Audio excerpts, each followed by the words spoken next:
పాకిస్తాన్ ఆక్రమిత కశ్మీర్లో తీవ్ర ఉద్రిక్తతల నడుమ నిషేధిత జాయింట్ అవామీ యాక్షన్ కమిటీ కేంద్ర నాయకుడు షౌకత్ నవాజ్ మీర్ని భద్రతా బలగాలు అరెస్ట్ చేశాయి. ఆయనపై గతంలో పాక్ ప్రభుత్వం ₹1 కోటి నగదు బహుమతి ప్రకటించింది. ఈ ఉద్యమాన్ని అణిచివేయడానికి పాక్ ప్రభుత్వం పెద్ద ఎత్తున క్రాక్ డౌన్ చేపట్టి దాదాపు 600 మందికి పైగా కార్యకర్తల్ని నిర్బంధంలోకి తీసుకుంది. మరోవైపు పీఓకే వ్యాప్తంగా జరుగుతున్న భారీ నిరసనల్లో నిరసనకారులు తీవ్ర స్థాయిలో ఆగ్రహం వ్యక్తం చేస్తున్నారు.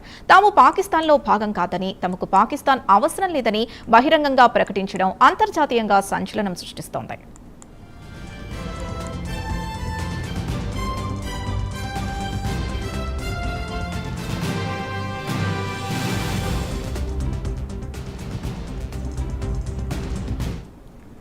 పరారీలో ఉన్న జేఏసీ అగ్రనేత షౌకత్ నవాజ్ మీర్ తన సహచరులతో కలిసి ధీర్కోట్ ప్రాంతంలో దాక్కున్న సమయంలో భద్రతా బలగాలు దాడి చేసి అరెస్ట్ చేశాయి. అనంతరం ఆయన్ను గుర్తు తెలియని రహస్య ప్రాంతానికి తరలించారు. నిరసనలు హింసాత్మక ఘర్షణల్ని ప్రేరేపించారనే ఆరోపణలపై షౌకత్ నవాజ్తో పాటు మరో 3 పట్టుకోవడానికి పాక్ ప్రభుత్వం జూన్ మొదటి వారంలో ₹1 కోటి బహుమతిని ప్రకటించింది.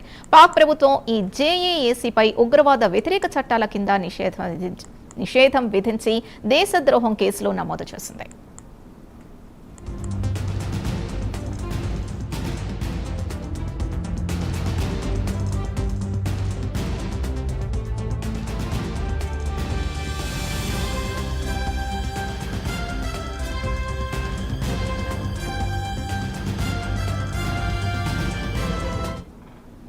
ప్రజా ఉద్యమాన్ని అణిచివేయడానికి పాకిస్తాన్ సైన్యం, పోలీసులు ఉమ్మడిగా నిర్బంధ చర్యలు చేపట్టారు. ఇప్పటివరకు సుమారు 600 మందికి పైగా స్థానిక నాయకుల్ని, విద్యార్థుల్ని, వ్యాపారవేత్తలను అక్రమంగా అదుపులోకి తీసుకున్నారు. పీఓకేలో జరుగుతున్న అణిచివేత, సైనిక దాడుల దృశ్యాలు బయటి ప్రపంచానికి తెలియకుండా ఉండేందుకు పలు జిల్లాల్లో ఇంటర్నెట్, మొబైల్ సేవల్ని పూర్తిగా నిలిపివేశారు.